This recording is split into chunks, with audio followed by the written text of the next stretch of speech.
जब मेरे एक वीडियो की क्लिप मीडिया पर चली, जैसे भारत में इलेक्शन आने वाला है तो मंदिर का मुद्दा केंद्र में आ गया कि अब इलेक्शन का टाइम आ गया, अब मंदिर का तमाशा शुरू हो जाएगा और ये पॉलिटिक्स के मामले हैं, सब बेकार की बातें।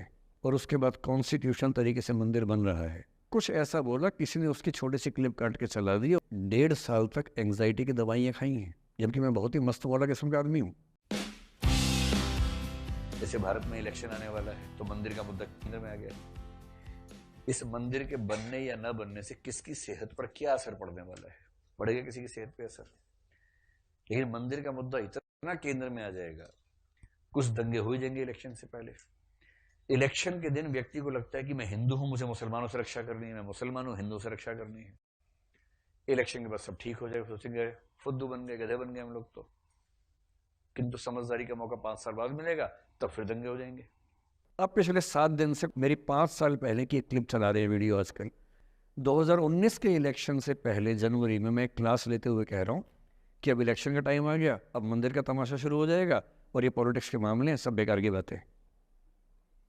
उस समय ना सुप्रीम कोर्ट का जजमेंट आया था, ना कुछ और हुआ था। आज मेरा बड़ा सीधा स्टैंड है कि जब सुप्रीम कोर्ट की कॉन्स्टिट्यूशन बेंच ने 5-0 से सहमति दी है और उसके बाद कॉन्स्टिट्यूशन तरीके से मंदिर बन रहा है, मैं कौन होता हूँ नाराज़ होने वाला? मुझे क्यों खुश नहीं होना चाहिए? दुनिया में हर धर्म के ईश्वरों के नाम पर मंदिर हैं, उनके जन्म स्थान पर मंदिर हैं। मेरे धर्म में क्यों नहीं होना चाहिए? मुझे क्यों परेशान होना चाहिए? और कुछ लोग पिछले 7 दिन से 5 साल पहले की क्लिप चला रहे हैं। मेरी टीम परेशान है, मैं परेशान नहीं हूँ। मुझे भेजते हैं कि सर ऐसे हो गया, सर इतने वीडियो चल रहे हैं। मैं सुनता हूँ पर तनाव नहीं होता है, क्योंकि मुझे पता है कि किसी दिन किसी मंच पर हो, जैसे आज मैंने बात बोल दी कहीं और बोल दूंगा, बात खत्म हो गई। कितना लोड लेंगे?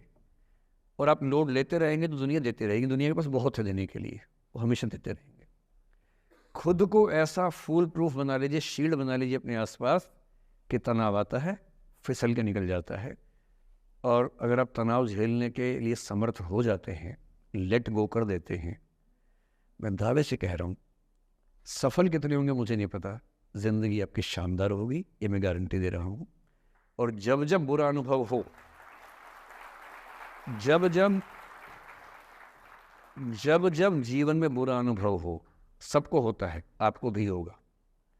जब जब बुरा अनुभव हो, मेरा सूत्र वाक्य है, जो मेरे व्हाट्सएप का स्टेटस भी है परमानेंट, मेरे दिल में गुथा हुआ है, दिल पे छपा हुआ है, सबको बोलता हूँ, हर क्लास में बोलता हूँ, आपको भी बोल रहा हूँ।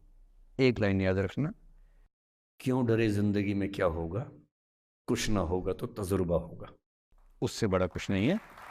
सोशल मीडिया पर ट्रोलिंग आजकल का एक नया सच है, जो आप लोग बड़ा मुश्किल होता होगा जब झेलते होंगे। आपने एक फोटो अपलोड की, कोई लाइक ही नहीं कर रहा है, आप बार बार देखने घूमोगे लाइक किया कि नहीं किया। दोस्तों को फ़ोन करें, लाइक कर, तो लाइक कर, तो भी लाइक कर, चल 5 लाइक करवाए, 8 लाइक करवाए, नहीं लाइक हो रहा। फिर आपने कुछ ऐसा बोला, किसी ने उसकी छोटी सी क्लिप काट के चला दी और आप अचानक सबकी नज़रों में किरकिरी बन गए। गालियाँ पड़ रही हैं, आलोचनाएं हो रही हैं, लाखों लोग फतवे जारी कर रहे हैं आपके ऊपर। इतनी बेचैनी होती है इस दौर में। पहले के दौर में ये नहीं था, आपने कहीं कुछ बोला खत्म हो गया। अब किसने रिकॉर्ड कर ली, सोशल मीडिया पे आ गई, खत्म ही नहीं हो रहा। राइट टू बी फॉरगॉटन हमारे देश में है नहीं, और प्रैक्टिकली संभव भी नहीं है। कैसे आप उसको अप्लाई करेंगे? आप कभी ना कभी कुछ ऐसा बोलेंगे, या तो गलत बोलेंगे या उसमें से कोई क्लिप कोई काटेगा, इतनी गालियां पड़ेंगी और पहली बार जीना मुश्किल हो जाता है। मैंने आज से 7-8 साल पहले 1.5 साल तक एंग्जाइटी की दवाइयाँ खाई हैं, जबकि मैं बहुत ही मस्त वाला किस्म का आदमी हूँ। मैंने खाई हैं। और जीवन में एक आध ऐसा दौर सबका आता है, आ जाना चाहिए।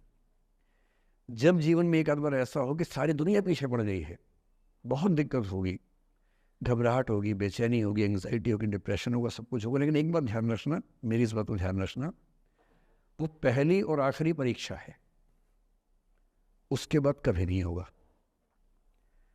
8 साल पहले ऐसा कुछ हुआ था कि मैंने बहुत दवाइयाँ खाई, 1.5 साल दवाई खाई, 1.25 साल खाई दवाई।